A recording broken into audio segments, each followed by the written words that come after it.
Hey guys, today I'm going to talk about replacement cost on contents, which is something people don't typically think about.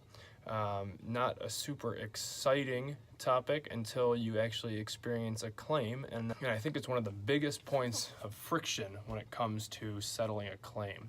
So what there basically is there's two types of claims settlement. One is called actual cash value, or ACV, and the other one's replacement cost. So most policies are, as they exist unendorsed, are actual cash value versus replacement cost.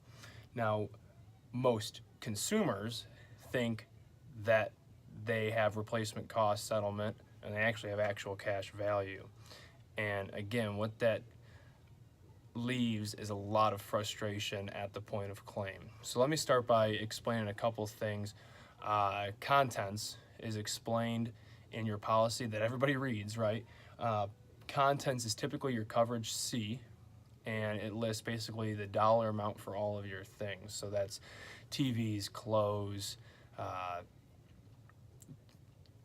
dishwashers, washer and dryer, things you lose, couches, things you'd lose in a fire, total loss, partial loss, really anything. And then the settlement, the first one is replacement cost, meaning we, the insurance company, will pay to replace it as is. So you lose a couch, you get the same couch. You're not going to get a better couch, you're not going to get a worse couch, you're going to get back to where you were, which is the goal of insurance. Now, that's what most people think they have.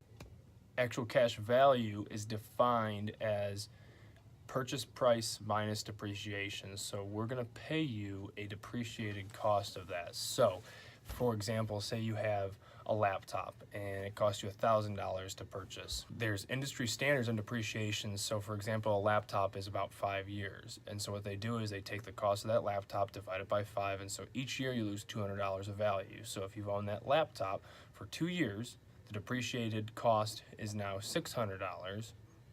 And so we're going to write you a check for $600, not $1,000 to replace that laptop. A little frustrating, right? Then you factor in if you have a $500 deductible, so now you're going to get a $100 check when you're expecting a $1,000 check. There's a ton more we can dig into on this, but I just wanted to cover that brief topic. I would say if you have any questions, reach out to me, reach out to your agent.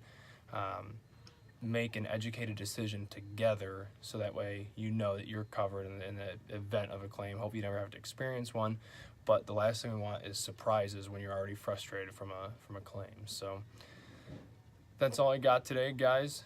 Thank you very much.